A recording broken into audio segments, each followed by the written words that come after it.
Hey, what's up, everybody? Welcome to another edition of SPOLITICS Live. Happy to be here with you all on this fine Monday. I don't know where you live in, but right now I can say outside here in LA, this represents the exact reason why I moved to LA. It's 80 degrees outside, sun is bright. So when the weather is that way, it's hard to have a bad day.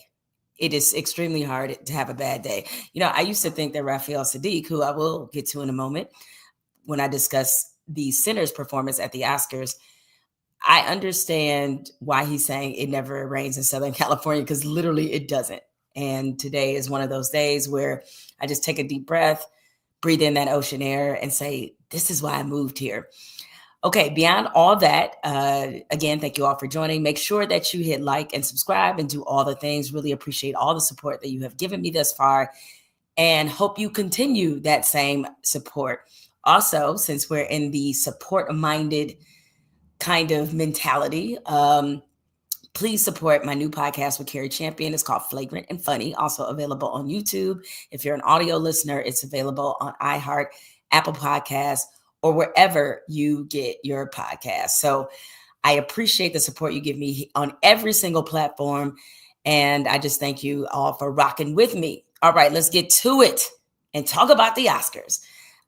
Sinners, as many of you all know, was the most nominated movie in Oscar history. So they had 16 nominations. They walk away with 4 Oscars. Hopefully I'm not forgetting one, but best cinematography, first time in history that a woman, and a Black woman, won that award.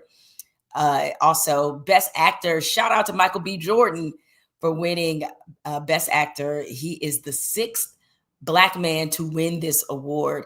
And I'll get into his speech in a moment, but what I loved about his speech is that he shouted out all the other Black men who won the award. Also, for best original screenplay, Ryan Coogler finally wins an Oscar. That is what to me was the most impressive selling point about Sinners, is that this was an original story. Ryan is one of the best writers in the world, and his writing is just so superb. So to see him win that award was really, really spectacular. And what else am I forgetting? Was it best editing? Was that the 4th one? Holy crap, I forgot what was the 4th one that they won. I'm sure you guys will let me know in the chat. But they won 4 Oscars. The film, of course, that won the most Oscars last night was One Battle After Another. And I have seen both of these films, and I feel like I can speak. I'm not going to sit up. I'm not a movie critic. I did not watch every single movie, but I think pretty much the most people's expectations is that most of the awards were going to come down. Okay, there it is. Somebody put it. Thank you, Damon. Best score. That is what Sinners went for. I was like, it was something else. I knew it was in the music realm, or the editing, music, the production realm, I should say. So for those scoring at home, best cinematography, it won for best original screenplay, best actor, Michael B. Jordan, and also best score. So thank you all for keeping me honest there. Anyway, so I saw both of these films, so I feel like I can adequately speak to what are the reasons why one may have won versus the other. And, I think pretty much the general observation that everybody had was, okay, riddle me this. How can Sinners receive a record 16 Oscar nominations, including for Best Director, Best Picture, all the best things, and still not win Best Picture? How do you receive that many nominations in all of the important categories and you don't win the Grand Dada, which is Best Picture? And let me just say this. I think since Sinners had an exceptional award season, from the NAACP Image Awards to BAFTA to all of the awards, Sinners had a phenomenal award season. They were loved on. They were celebrated. So all these people who like to run with this idea that people are upset or annoyed because they didn't get a certain kind of validation from a certain type of people. I never picked up on that at all. And I went to the NAACP Image Awards, where Sinners was by far the most celebrated piece of work that night. From Michael B. Jordan to Delroy Lindo to the movie itself to Ryan Coogler, they were loved on. And I think people get this idea that Black people especially are looking for a certain amount of validation. Black people have never done this. I mean, there's some Black people, sure, anecdotally, that you can point to, but people have to understand that when there is a level of criticism for, be it the Oscars or the Grammys, these sort of big tentpole award show, it is because Black people want their damn credit. Simple as that. This ain't about validation. This is about getting the credit where credit is due. And we have, history is littered with examples where we don't get our damn credit. And I believe it was Taraji P. Henson who said that before. That doesn't mean that getting loved on at the NAACP Awards or loved on in Black spaces doesn't mean as much. I was in the room when Michael B. Jordan won at the NAACP Image Awards. I think he got Entertainer of the Year. I think that's what it was. And trust me, it's a reason why the first thing, or among the first things he said, was, I love being Black. I love my people, because that room was just full of love.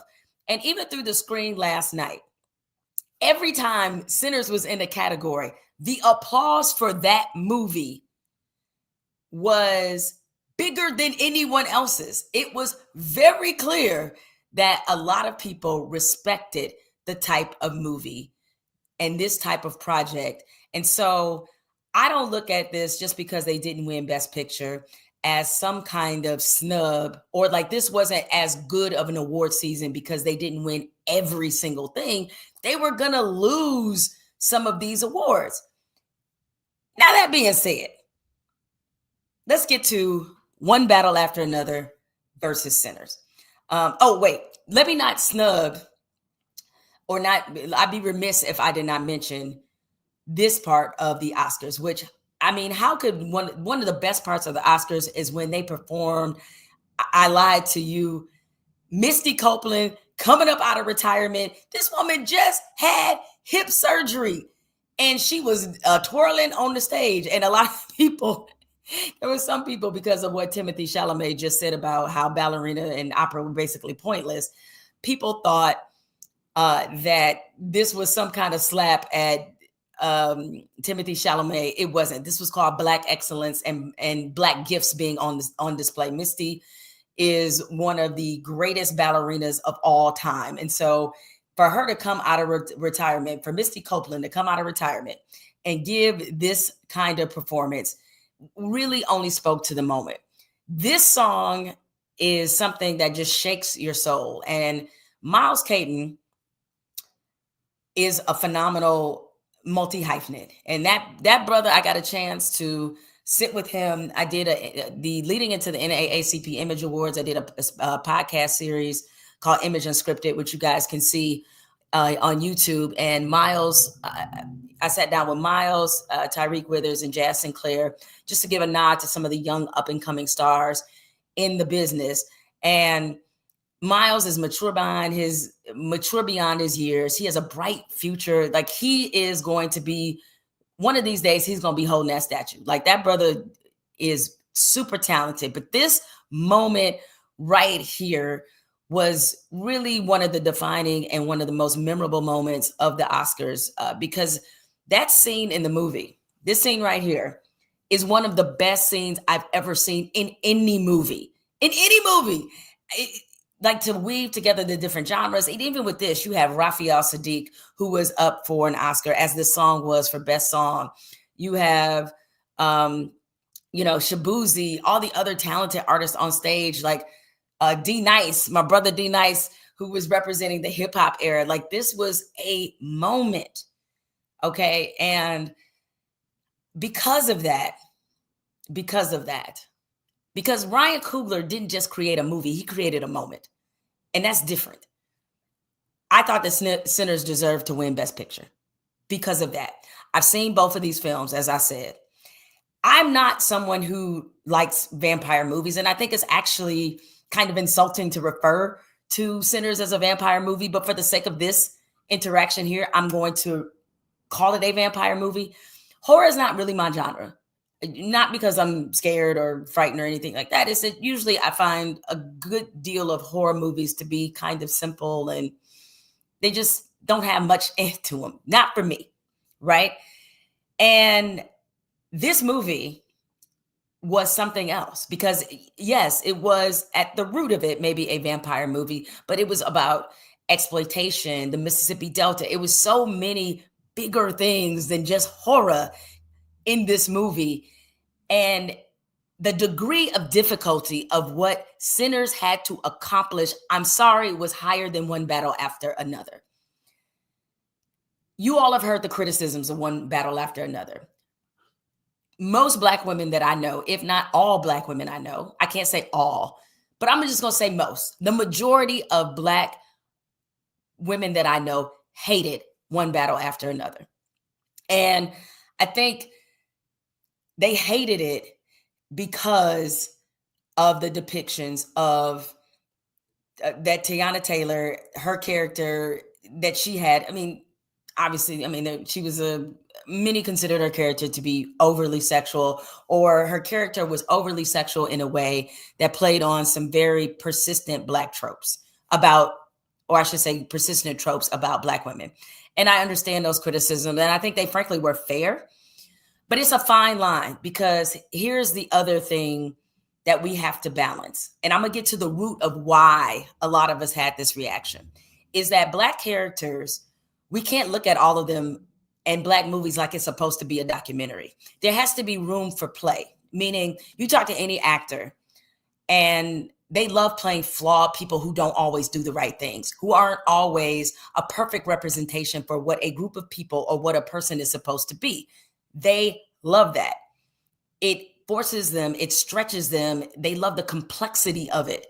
And I understand that.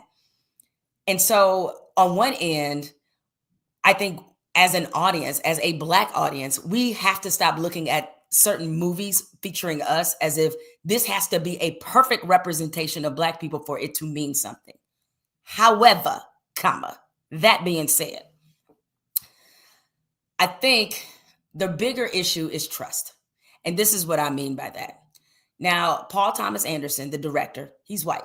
And yes, his partner is Maya Rudolph. They have 4 kids. So he has Black children. I think the larger issue that Black people have in the movie is that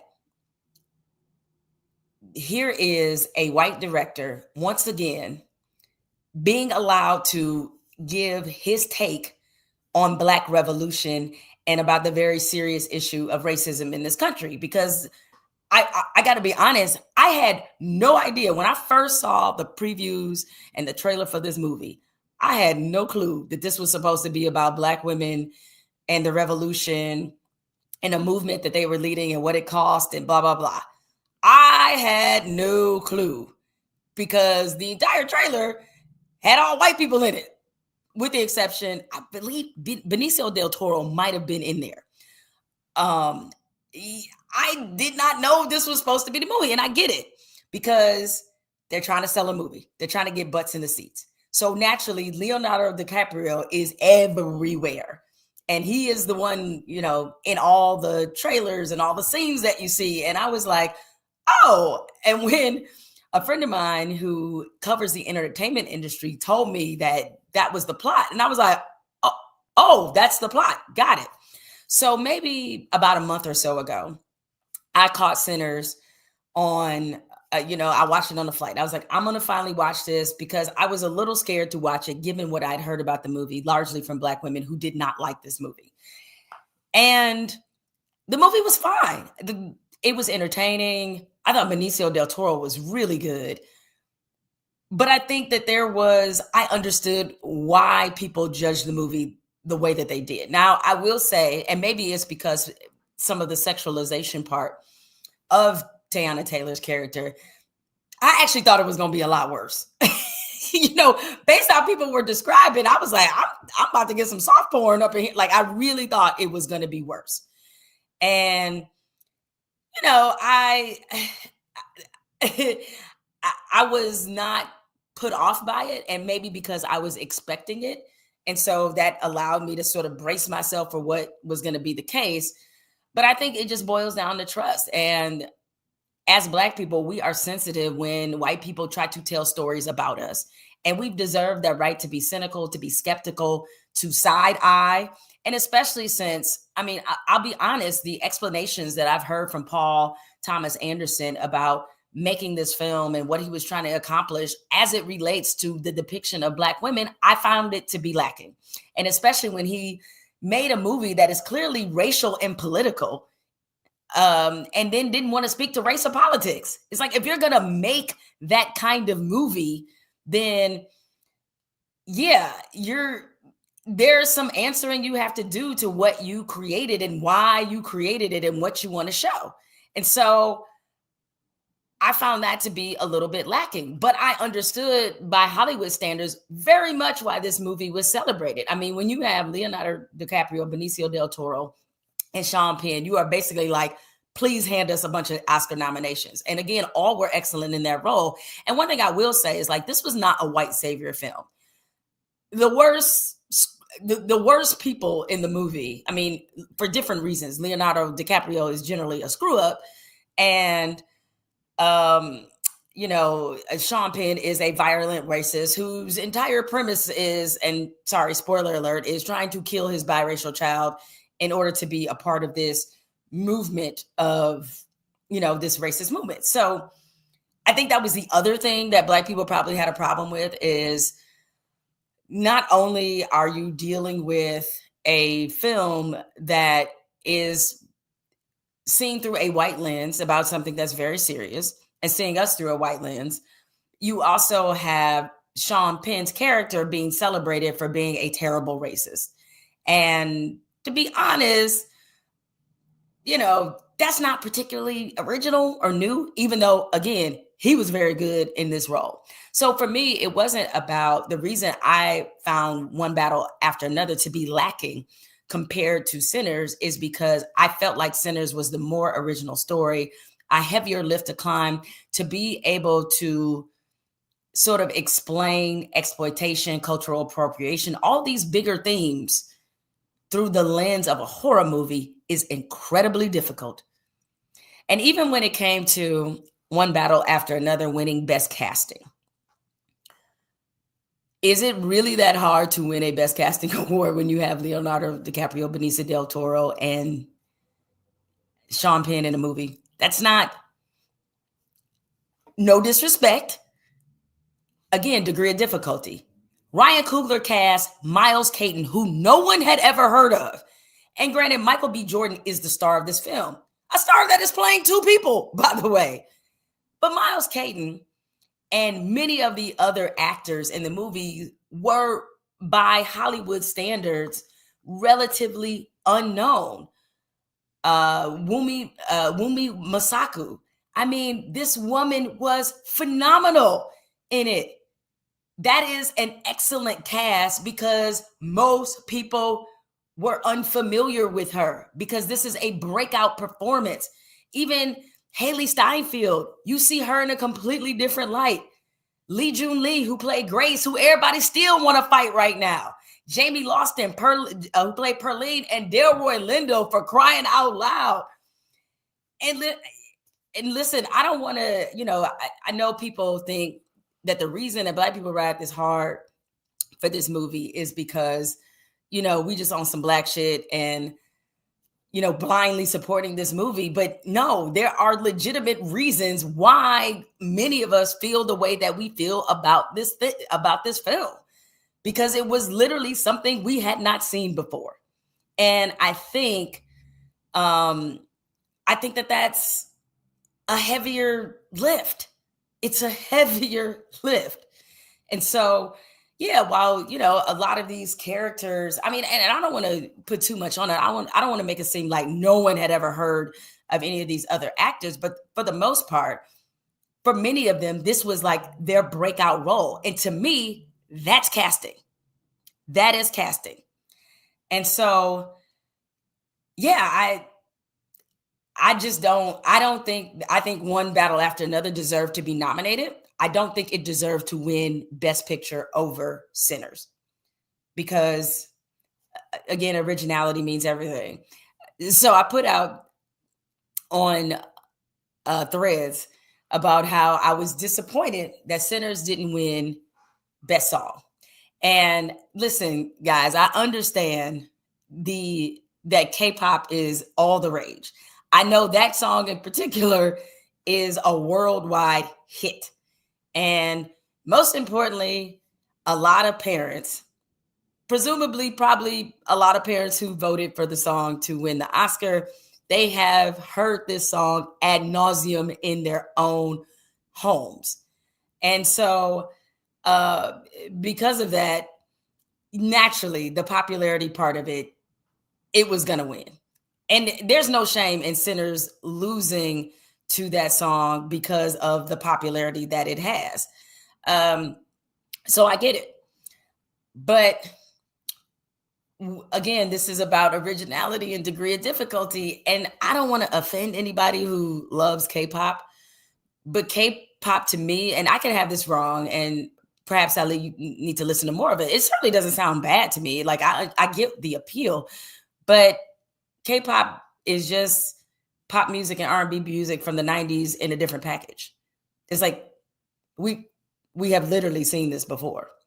And even though the blues though to me represent something different, because that is arguably the foundation for all the music genres that we've had. And when you think about the fact that you have an actor singing this song, and you have, somebody like Buddy Guy, who is, a blues legend, I thought that outweighed what it was up against. So while the technical parts of a film should be highly considered when it comes to, what it sounds like, what it looks like, all those things matter. But I think the originality and the cultural impact it's okay to factor that in. The one thing I will say about One Battle After Another compared to Sinners as well, that if I were a voter would have made an impact on me, is that Sinners is the type of movie that has a high rewatchability factor. High. One Battle After Another does not. You literally watch that movie and you can be done with it after one time. You're pretty much done with it. It's not the kind of movie that can be, that when it comes on, that you're just going to stop and watch. You're probably not. More than likely. I mean, the subject matter is pretty heavy. I mean, there are light moments in it for sure. So I think the fact that people are still going to be talking about Sinners 10 years from now. People are probably going to be talking about Sinners forever, because Ryan Coogler made a movie that's timeless. Much like Black Panther. We still talk about Black Panther. We still watch Black Panther because of its cultural resonance and impact. And I don't believe this is something that just applies to just Black people. And yeah, I think part of that is important. It's meaningful. That best in front of the picture part isn't just a descriptive. That is what makes a film best, is what is the cultural impact of this movie. Every movie doesn't have to have that to be the best movie, but I think it's got to be the type of movie that sits in your spirit a little bit, that you think about for a long time after the fact. I'm still not over how Color Purple, I believe, got 11 nominations and didn't walk away with anything. That movie stays with you. Y'all, I bet y'all couldn't tell me the movie that beat that movie. And I'm gonna tell you right now, everybody forgot about that movie. I believe it was Out of Africa. Have y'all watched Out of Africa? Have y'all thought about Out of Africa? The answer is no, you haven't. But every damn time Color Purple come on, you watch it, don't you? So yes, That part actually matters. What's the movie that's going to stick to your ribs? That should just be a part of the equation that gets you to decide what is the best movie. You know, when Moonlight won, I had that same thought. I was like, ugh, this is the kind of movie that kind of sticks to you. It really sticks to you. And I was with it. And all the movies that have won this, it's like many of them have not been able to stick to you. But the ones to me that are the most meaningful and the most deserving are the ones that do. And of every movie in that category, Sinners is the one that sticks to you. So anyway, those are my Oscar thoughts. And, for a few sub thoughts about, this moment, as I mentioned, I was very happy for Michael B. Jordan. I've had the opportunity to meet him a few times. And, especially once you live in LA, when you live in Los Angeles, you hear all kinds of stories about virtually every celebrity. And the ones I tend to believe are the ones that stick. The kind of stories and the narratives and the themes are the same over and over. Like, I can see one or two people calling you a bad person, but when it's like person after person, I'd be like, yo, that person, not a good person. I tend to be wary of those kind of people. But Michael B. Jordan is one of those people that you never hear a bad story about. He is one of the most pleasant, unassuming, genuine people that you will ever meet. I remember one time I was on a flight coming back to LA, and he was on my flight. And it had been a couple years since we'd seen each other. I didn't know if he was going to remember me. I walked past him and he was like, hey. And, we talked, hugged, all the things, had the quick Black people catch up. And I mentioned to him, like, hey, I just started a production company. I know you're kind of getting into it. Is there an assistant or somebody that I could go through? And I know not with you, but maybe some of your people schedule some time to where I can share with you some of the work that I've been doing. And he said, he was like my assistant. He was like, well, have one of those. But he was like, here's my vice president of development. Here's her information. Tell her we ran into each other. Like all the things. And granted, I don't judge every celebrity based off how they interact with me, because I know some people are like, well, you're famous, so people, of course, are going to treat you differently. And yeah, I think that's true. But consistently, everybody will tell you that he is a stand-up guy. And so I was really happy for him that he had that moment, because he has put the work in. When you think about where his acting career started, I know many of you, some of y'all remember when he was on the soaps. I had no idea he used to be on All My Children. Did not know that at all. But of course, my introduction to Michael B. Jordan was when he was playing Wallace on The Wire. Where's the boy string? Like, his death on The Wire is probably number one when it came to the most traumatic death in The Wire's existence. And then when you follow his career path from there, like, this bro works hard at this. It means something to him. He wants to be elite at it. And it's hard not to respect people who have that kind of vision for themselves. And seeing them there with his family, it was just really, a moment. And I felt proud for him, like we was related. Because as soon as they announced, Adrian Brody announced that he won Best Actor, I just let out a whoop in my house. Like I was going to get to touch the Oscar too. But what I really love about Michael B. Jordan, to show what type of dude he is that after the Oscars, my man went to In-N-Out. And I get it. One, this has become a little bit of a Hollywood tradition. A lot of actors go to In-N-Out after they win. Like Jamie Lee Curtis did it. Ang Lee did it. I mean, it got to a point where I believe Variety, I think they started in like the mid 90s. They started serving In-N-Out at the Vanity Fair Oscar party, because it's obviously a staple in LA. I hope they made sure that his burger was extra good and juicy and delicious. And that, the thing about In-N-Out, though, they get that bun like just crispy. I mean, the crisp on the bun is just something else. So shout out to him being a man of the people. Of course, he caused a complete pandemonium up and in and out as he ate his food. It also gives me very fond memories seeing this. I remember when I first started coming to LA, I had to stop at that In and Out that's right by the airport. On top of that, I also had In and Out food truck at my wedding. So, at weddings, typically you have your main sit down meal. And then afterwards, once people start drinking and dancing, and everything, when that liquor started flowing, people need something to soak it up to make it, make sure that they don't wake it up with a hangover or as few hangover as possible. And I made sure that the drunk food at my wedding was In and Out. And so yeah, I was like, oh, I know how good an In and Out burger can be, especially late night. Although at my wedding, when I had the In and Out food truck, the thing is, I never got any. And the reason I never got any is because I had on my wedding dress still. And the last thing I know, my clumsy, klutzy ass, I would have bitten into a burger and the whole burger would have fell on my wedding dress and I would have been livid. So I avoided the In-N-Out, but everybody talked about how amazing it was and gave me props for having an In-N-Out food truck at my wedding, giving people a little taste of LA.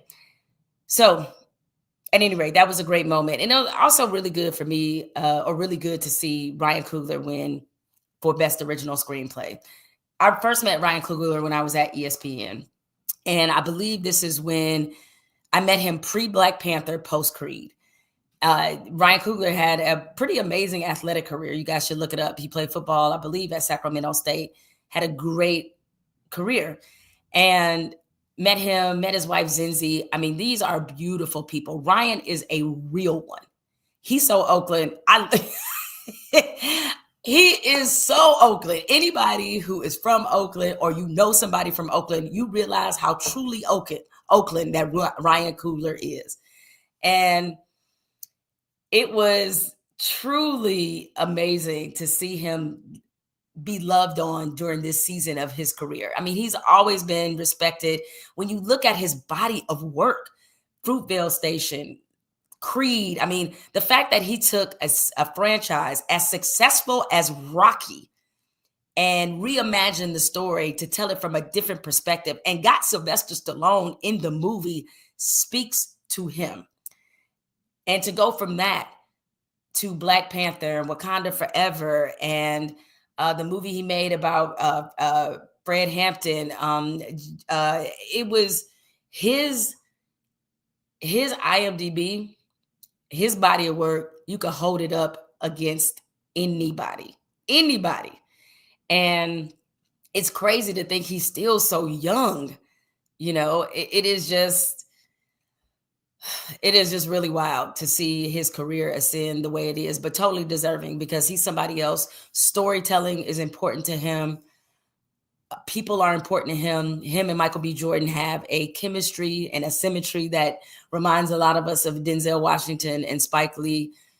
This is the great twosome that's out, and not just them, but if you want to go Scorsese and Pacino or Scorsese and Robert De Niro, like it's that same kind of, they just got a thing. They make great movies together. And somebody, although Ryan Coogler is not directing any of these, I don't know what you guys know about or how much you know about what Michael B. Jordan has coming down the pike, but he is about to go. He is in the middle of a run already, but this run is going to get extensive because he still has the Thomas Crown Affair that will be out. I don't know if it's out this year. He's also going to be starring in another reboot of Miami Vice, which I'm kind of glad that they're doing.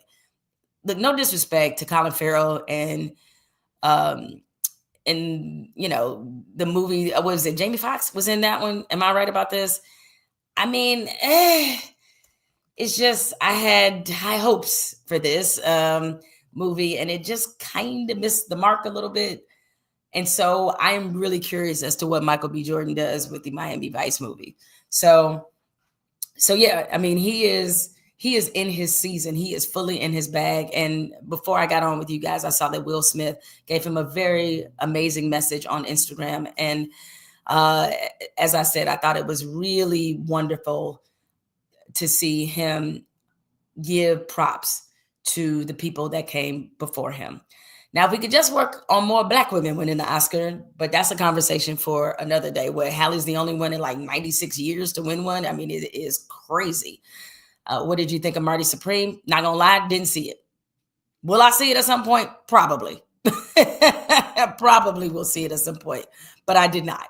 I have to say I have to get my Chalamet up because, man, I'm trying to think of the last movie I saw him. So I started watching Homeland. I had no idea Timothée Chalamet was in Homeland. Started watching Homeland like a month or so ago because I'd always meant to watch it but never got an opportunity. But yeah, I got to get my Chalamet up because my Chalamet movie library is low.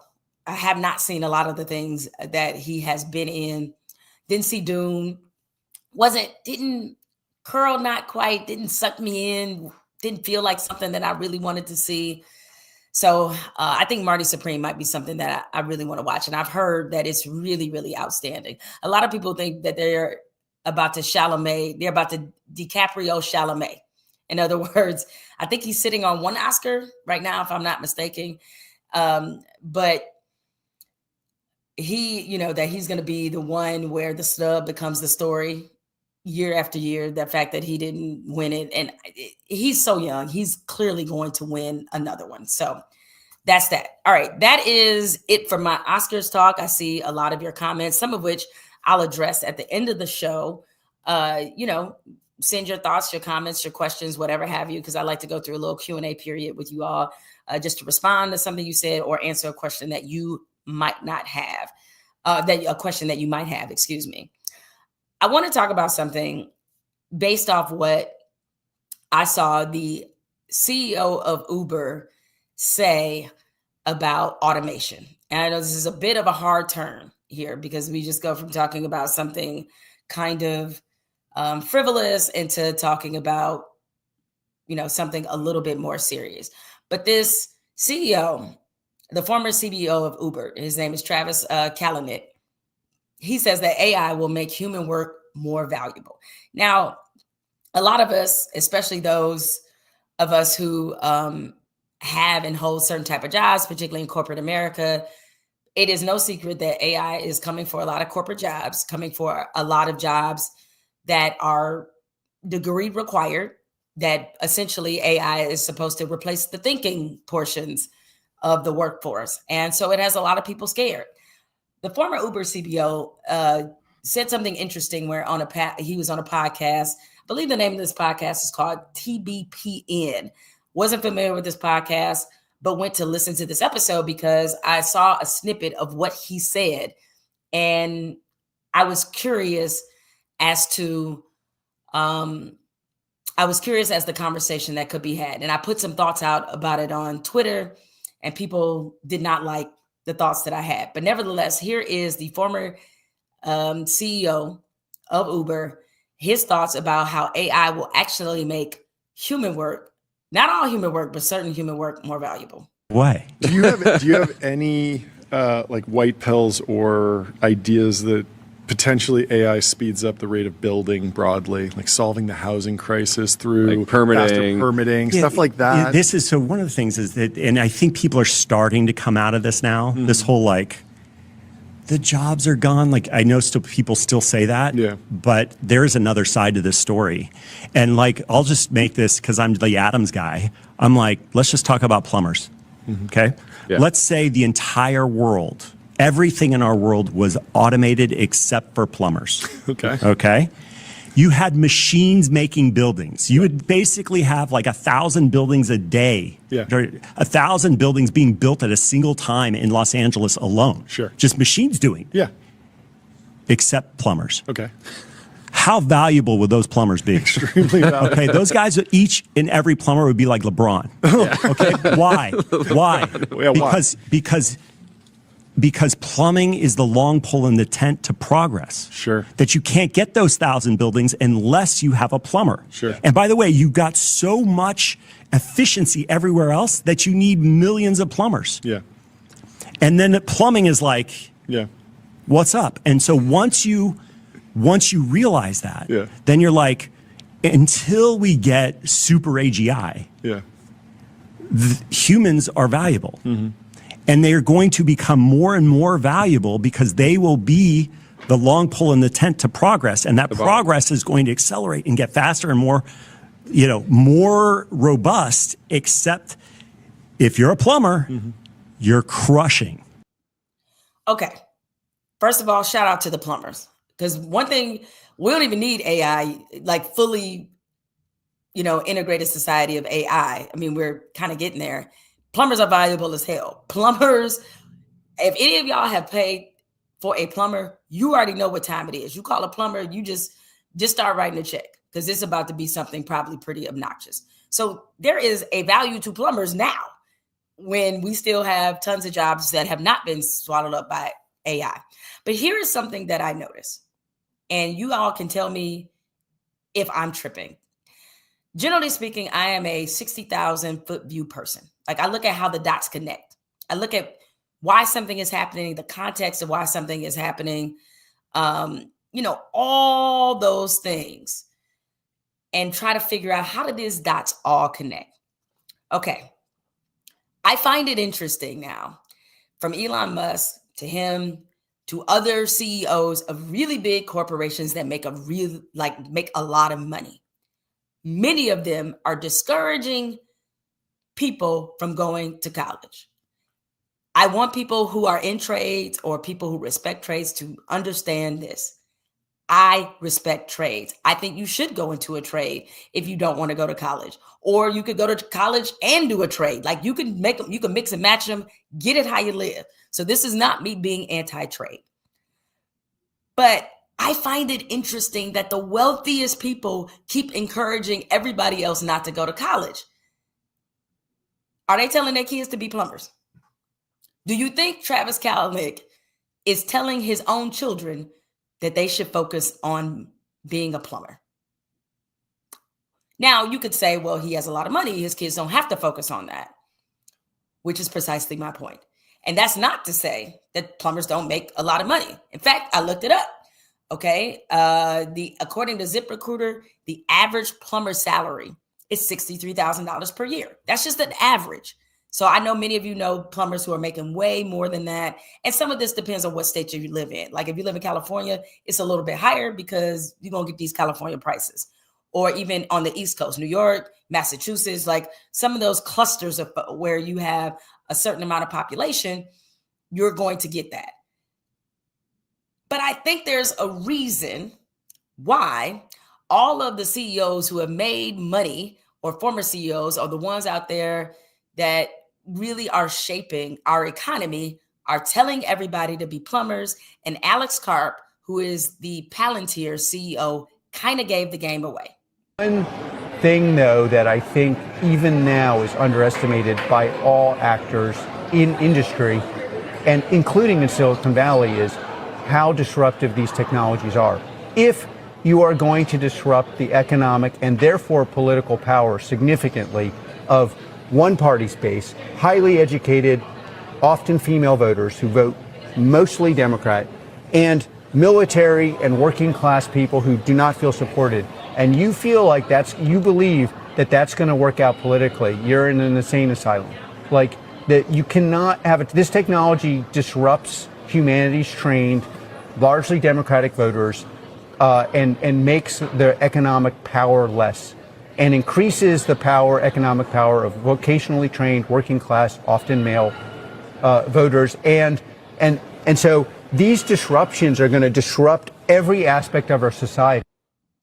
So he gave the game away, and I hope y'all caught it. So what he's saying is that because of automation, it's going to directly impact Democratic voters, many of which the base of the party tend to be college educated. So if you have a party who tends to have a lot of college educated voters, those voters get put out of their jobs, and suddenly the economic power shifts to non-college educated voters, to men in particular, because if you're talking about vocational jobs, with the exception of certain fields, vocational jobs are dominated by men. So now let's get back to good old Project 2025. All right. Good old Project 2025 is basically a Christian nationalist fantasy book. It's not a fantasy because they've been able to implement quite a bit of it. But a main tenet of Project 2025 is to return women to the home. Good way you can do that is if you erase the thinking jobs, the college jobs. Now, we know at this current stage, there are more women in college than men.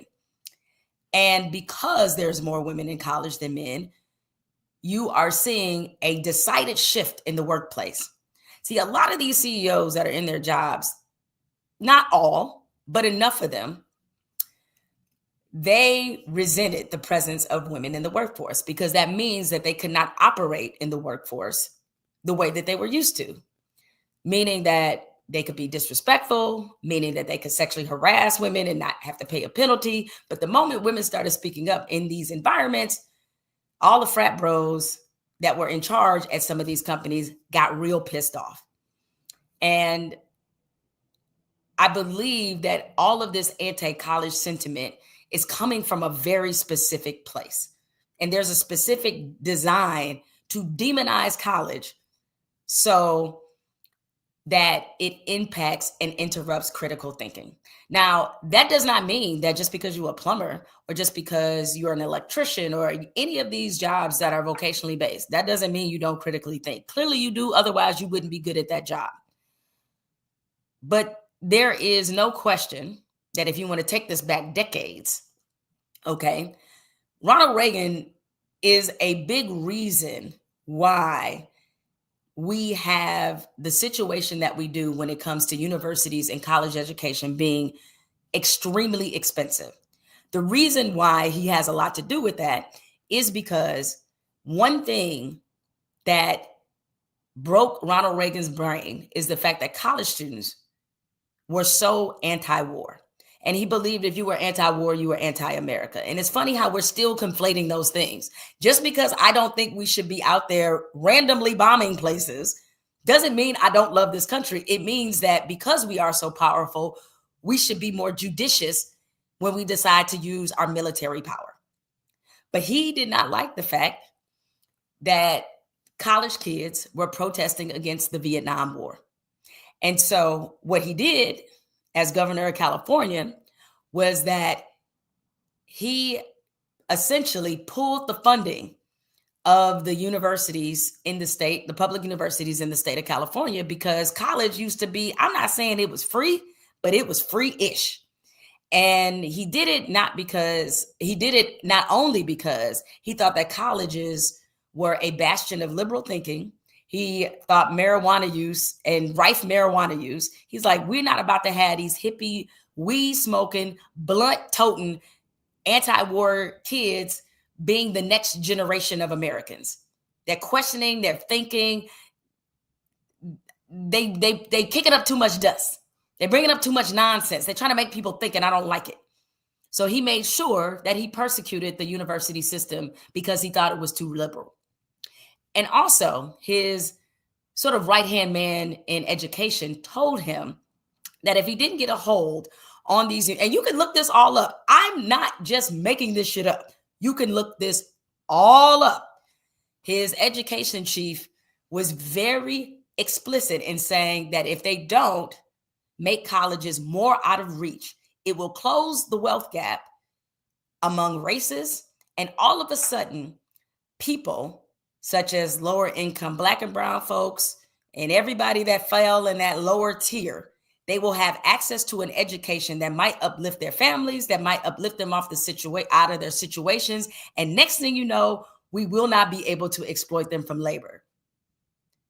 So the whole reason that colleges became grossly for profit and predatory is because there was a mindset that the education or making education too accessible was dangerous.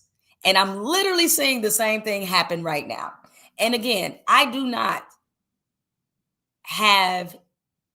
have the utmost respect for people who are in trades. So I want people to really understand that this is not about me being anti-trade. It's about understanding the type of society that they're trying to create. Yes, we know plumbers and people in the trades who are also their own businessmen. But the thing is, when you look at where the seats of power are, the seats of power will still be largely inaccessible, even if you do what my man said and you become the Lebron of trades, if you will. I think a lot of these billionaires are pushing this anti-college agenda is because they want a nation of people in service to them. They want a nation of laborers. And we all know from a physical standpoint what constant labor does. They want the thinking jobs to be held to the elite classes. And they do not want people in low income or even middle class backgrounds to have access or even the possibility or the potential to disrupt their hold on power. This is all part of a larger plan to make sure certain groups remain disenfranchised. We always on the menu, always. And so that's why you have the Palantir CEO running around saying, oh, this is going to largely, with a bit of glee in his eyes, this is going to disenfranchise Democratic voters the most because of who their base tends to be. And as Black people, we know something to be sure. We know this to be sure, is that whenever we get access to something and start to achieve and overachieve in that area, it becomes inaccessible. They move the goalposts. And granted, it's not just for us, but I would say from a class standpoint, most of us have been told that if you get your degree, if you go to college, there's a certain type of life you can guarantee yourself. So what do? We emphasize going to college. We find a way to get to college. Many people have put themselves in an obnoxious amount of debt because having the piece of paper was supposed to guarantee you a certain type of life in this country. And now they're saying, no, it doesn't. Nope, you got to, it's another, we're moving this goalpost. Now college doesn't mean anything. You have a higher number of Black women holding degrees and advanced degrees. And then all of a sudden college becomes meaningless. No, we don't know about college anymore. And so they continue to change the rules. When we finally get up on the game, then they change the rules of the game. It's just how it works. And so now the message is, oh no, because you talk to a lot of young people now, they don't want to go to college. And I understand why. And it's very valid reasons. It's because they're looking at the amount of debt. But do understand that is purposeful. And it was by design to make college expensive so that everybody wouldn't have access to it. So what I would say is this. I'll believe them that they won't move the goalpost again. Because best believe, if you think that they're just going to allow a bunch of people to just get their vocational, get the trades, get their vocational learning, and then suddenly they're going to have access to the same things they do, that is absolutely not going to happen. They're going to change the rules again because that's what they do. Now, and especially now that they clearly have an immigration problem on their hand, because a lot of these jobs were being, I don't want to use the word taken, but a lot of these jobs, you had a lot of people who were immigrants, not from this country, in these jobs. And so they've done this mass purging, or are trying to, with this mass deportation, even though they ain't trying to deport everybody. It's only certain people they're trying to deport, and you know who those people are, and you know what they look like. But this is their way of trying to design another system to keep people from attaining the things that they have attained. It's the greatest game of keep away ever. Greatest game of keep away ever. Because they know, and even now, this current administration, look at how they have attacked universities under the guise of anti-Semitism, which is a very interesting argument to make. They're trying to cripple elite and Ivy League institutions in particular. This whole stripping away of affirmative action was done on purpose. They're trying to wall off the access to higher education so that a very select group of people can only afford to be educated. And if you get that, that means only that same select group of people will have access to the type of jobs that don't require them breaking their damn back all the time. That's the game. The elite want to keep eliting.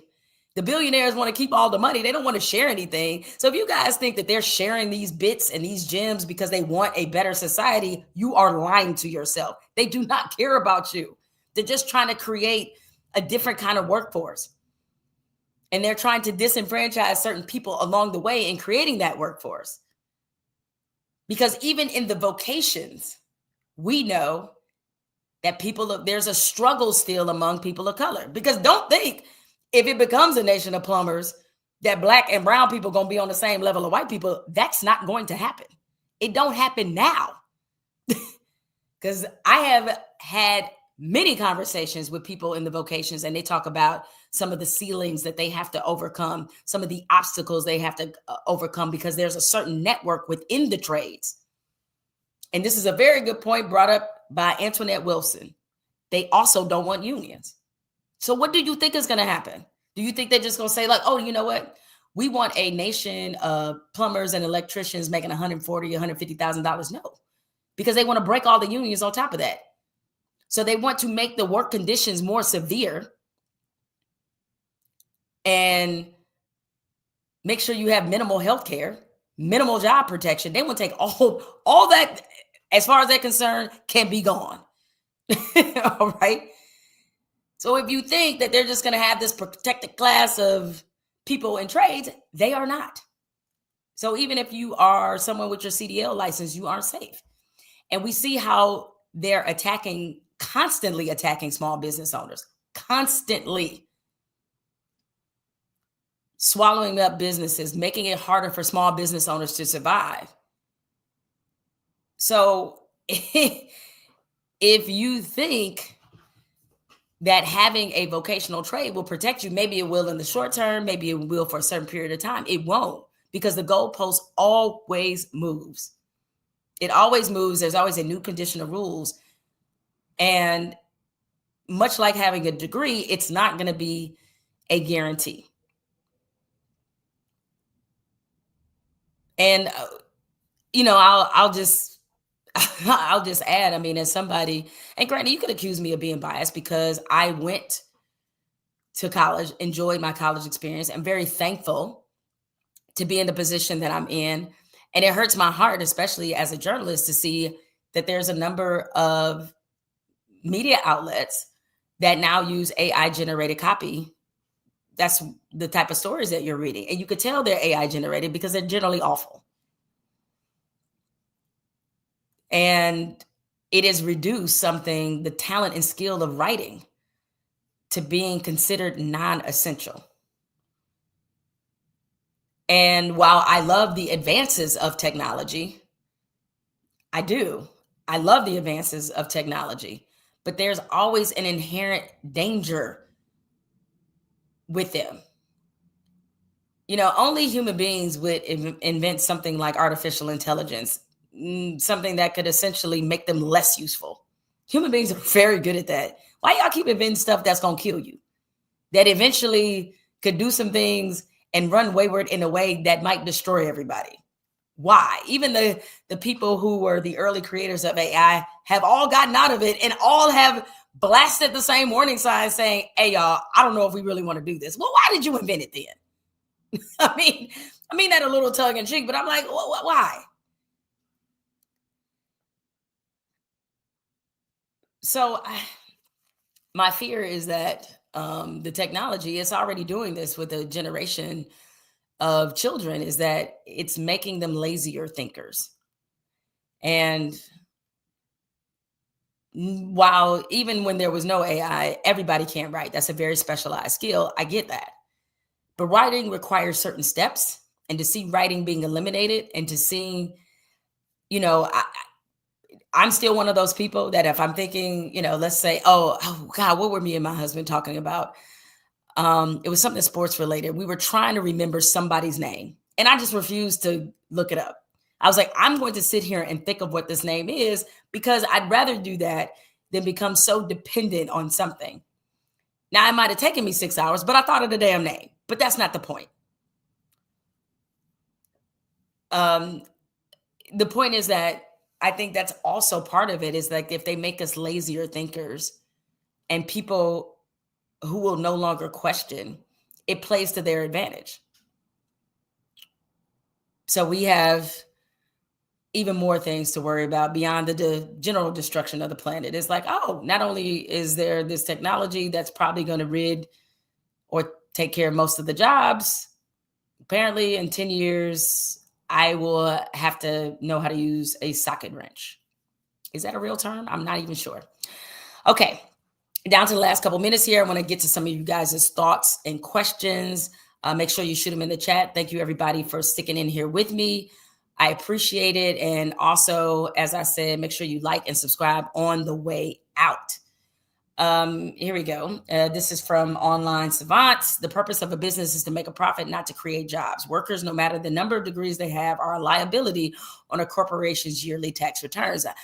I do understand the purpose of a corporation and a business. And yes, that is what it's supposed to do. But for the business to make money, people have to be in position to actually buy the product. So they keep eliminating ways in which we can make money to buy these products that they keep putting out. And that gets to a major problem, and where I see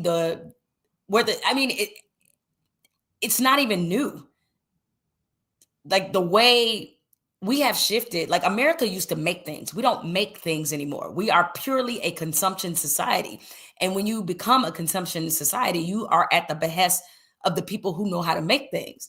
The other problem is, again, you could keep wanting to be a business and wanting to make profit, but like somebody has to be able and in position to buy the product.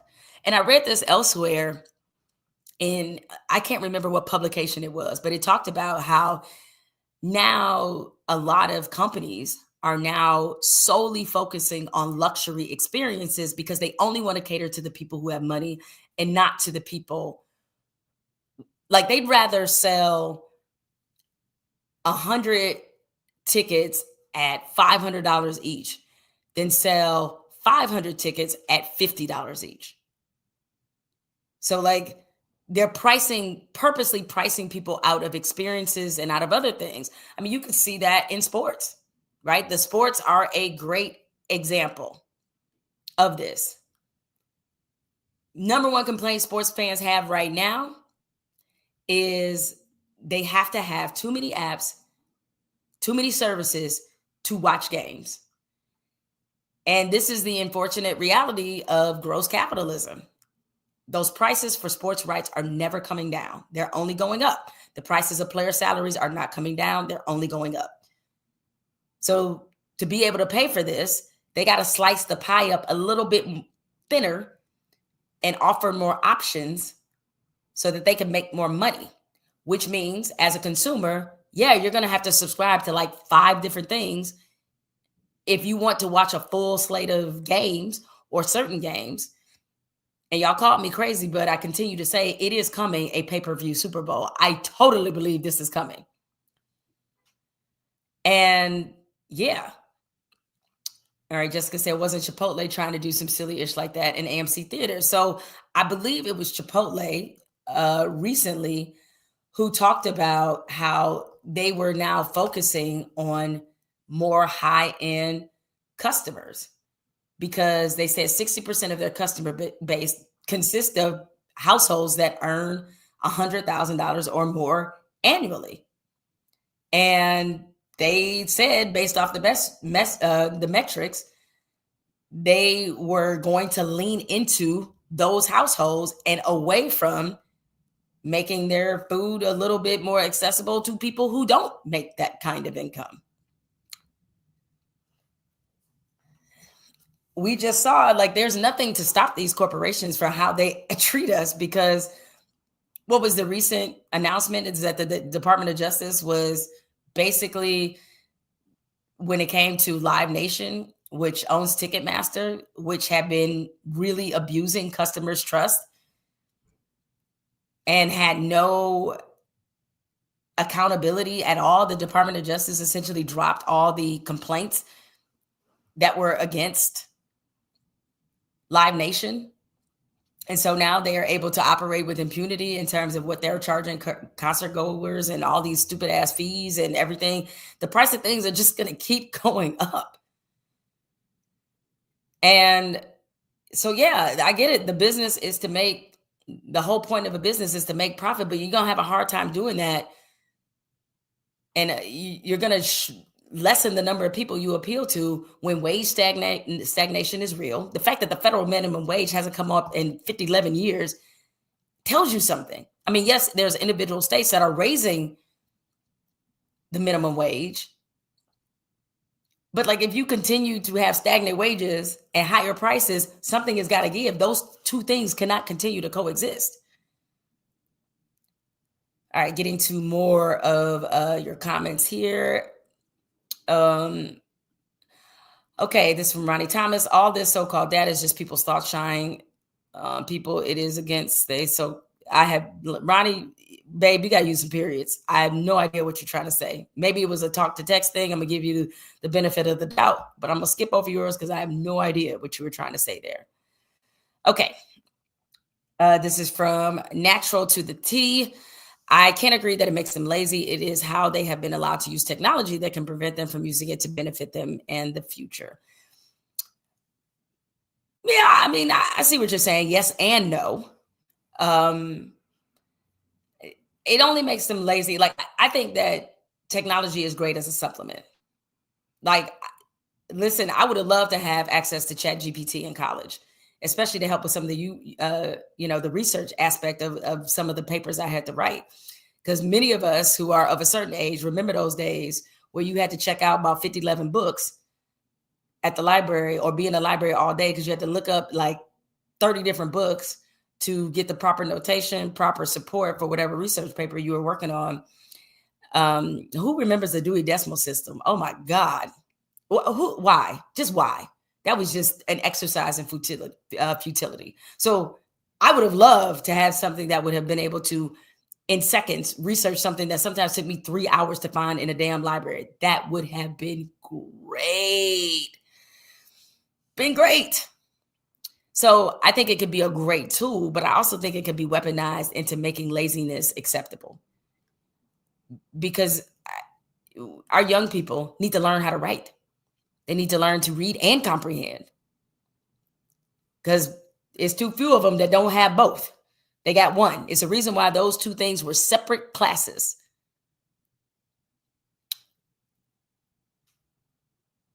See what I'm saying? ChatGPT can do a complete annotated bibliography. Where were you? Where were you? Chat? Why couldn't y'all have invented this sooner? I swear. Oh my God. I swear. I got nightmares thinking about it. That damn car catalog. Whoever thought that was the system, they punished them immediately. Why did we ever make that the system? Why? Figure out your niche and get in. You're right. I mean, look, one thing about human beings, despite sometimes how doom and gloom things look, we are extremely resilient and adaptable. Extremely. And so we're going to figure out a way, and especially Black folks, because our entire history might as well be called "we going to figure out a way," because that's what it's been.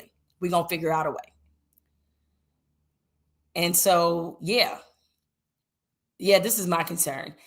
So somebody I know did this recently with ChatGPT. They purposely told them the wrong thing. And I think basically ChatGPT like sort of reached and stretched to make it seem like the wrong thing that they purposely told them was actually the right thing. So that's kind of the scary part about it, is that I don't know who's minding the store with ChatGPT. It is, however, excellent for recipes. I'll be real with you. Not to mention the untold damage that it's doing to what these data centers are doing in communities. A lot of them are in Black communities, or they want to be in Black communities because that's where they feel like they can take advantage of the citizens. And what it's doing to everybody's electricity in terms of the rates. In areas that have data centers, I think they said the electric bill goes up at least 30%. I mean, it's just crazy. Not to mention how it impacts the water supply. Like, there's a lot of, sometimes what it feels like living in America is you see, somebody made this analogy before, is like, some of us feel like the crazy scientist in every disaster movie who is not taken seriously until it's damn near the end. And they're like, damn, we should have listened. I'm not necessarily putting myself in that position, but what I would say is a lot of these warnings that we're getting from people who are experts in these things, they're giving it to us for a reason. Before we become the engineers of our own destruction. And I feel like we're doing that. Oh, this is well played, Pastor Joint Pods. Living in America is one battle after another. Amen to that. Amen to that. And you know what? On that, I'm going to end things, folks, because that was the perfect comment to end on. I want to thank you all once again for joining me here on SPOLITICS Live. You can catch me here Wednesday. I tend to do these lives right after I do my pod, Flagrant and Funny, with Carrie Champion. We are having a great time on this podcast. We were recently at UCLA on Friday. We had great conversations and interviews with the UCLA women's team, including head coach Corey Close, who I'm telling you, you will run through a brick wall for this woman. She is amazing. Amazing. Her, talked to Kiki Rice and Gabriela Jaquez. Like, it was really a great time. So make sure you check that out. That episode is up on YouTube. New episode of Flagrant and Funny coming later today.